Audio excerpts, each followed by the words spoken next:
Bonsoir à tous, bienvenue à ce flash d'information. L'ambassadeur de la Grande-Bretagne en fin de mission en Côte d'Ivoire a été reçu hier par le Premier ministre Daniel Kablan-Duncan. Le diplomate britannique est allé faire ses adieux au chef du gouvernement ivoirien. Cette même journée, Daniel Kablan-Duncan s'est entretenu avec la nouvelle présidente de la CNDHCI, la Commission nationale des droits de l'homme, Namizata Sangaré, et le Premier ministre ont échangé sur les missions et défis de la CNDHCI. Le gouvernement ivoirien exprime sa solidarité et son soutien à la famille de l'étudiant décédé hier à l'université Félix Houphouët-Boigny de Cocody. L'étudiant, percuté par un véhicule de la police, a succombé à ses blessures. Au nom donc du gouvernement, la ministre de la Solidarité, de la Cohésion sociale et de l'indemnisation des victimes, Maria Tokone, et la ministre de l'Enseignement supérieur et de la Recherche scientifique ont rendu visite à la famille éplorée.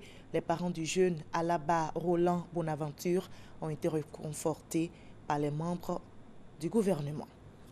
Plus réjouissant maintenant, c'est une première en Côte d'Ivoire. 5 étudiants de l'INPHP, Institut national polytechnique Houphouët-Boigny, ont été admis au concours Polytechnique de France. Sur 12 candidats présentés, 5 sont passés, 4 Ivoiriens et un Togolais donc. Le concours international de Polytechnique de France ne dispose que de 120 places pour des étrangers.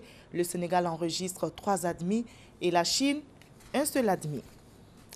Les 8e Jeux de la francophonie auront lieu du 21 au 30 juillet 2017 à Abidjan. L'université Félix Houphouët-Boigny de Cocody a été choisie pour abriter le village de ces Jeux.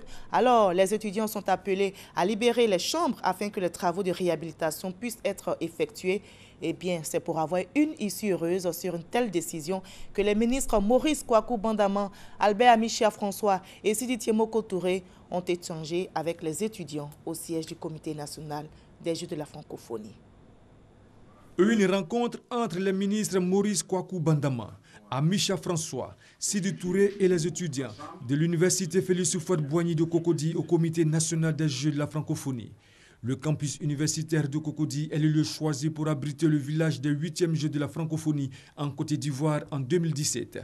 Il a demandé aux étudiants de libérer les chambres afin que des travaux de réhabilitation puissent se faire avant la tenue de l'événement. Le chef d'État estime que le campus universitaire, en plus des premiers investissements qui ont été faits, doit être un espace qui est le même niveau que tous les campus universitaires du monde, en particulier des pays développés. La Côte d'Ivoire doit respecter ses engagements internationaux, a fait savoir le ministre Amichia François. Pour cela, il demande la bonne compréhension des étudiants. Vous avez posé des problèmes qui sont des problèmes réels, mais c'est des problèmes qui peuvent trouver solution. Pour peu qu'on mette l'intérêt général de la Côte d'Ivoire devant.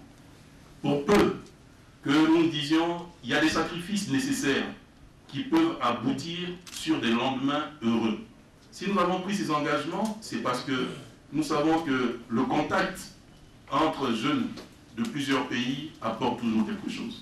Si nous avons pris ces engagements, c'est parce que nous savons que la participation financière des pays majeurs de la francophonie nous permettra de faire des aménagements sur le campus et ces aménagements resteront.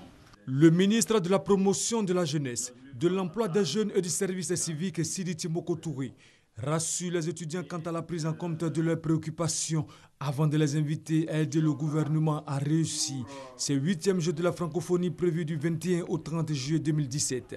4000 jeunes de l'espace francophone sont attendus pour cet événement. Vaste coup de filet antiterroriste en Belgique. 12 individus soupçonnés de préparer une attaque terroriste ont été arrêtés dans la nuit d'hier à aujourd'hui par les autorités belges. 40 personnes au total ont été amenées pour audition et 12 d'entre elles ont été privées de liberté. Sur le continent africain, en Égypte, un tribunal a condamné aujourd'hui à la prison à vie l'ex-président Mohamed Morsi. C'est aujourd'hui donc que la condamnation a eu lieu. L'ancien Raïs, destitué en juillet 2013 par l'armée, comparaissait avec 10 co-accusés pour la livraison présumée de documents relevant de la sécurité nationale au Qatar. Nous sommes samedi aujourd'hui et nous aurons la page culture et nous nous intéresserons à un ouvrage intitulé « Des femmes et des omelettes ». C'est un recueil de 19 nouvelles. L'auteur sera avec nous donc sur le plateau. Awa Ba, ex-mannequin, est actuellement directrice de la communication dans un groupe panafricain d'assurance. Top modèle, reconvertie écrivaine. Elle a à son actif 2 ouvrages. Son dernier n'est donc « Des femmes et des omelettes », met en avant les femmes et les hommes, les problèmes relationnels qu'ils peuvent avoir avec leurs proches. Selon notre invité, on ne fait pas d'omelette sans casser des œufs. On prend rendez-vous à 20h.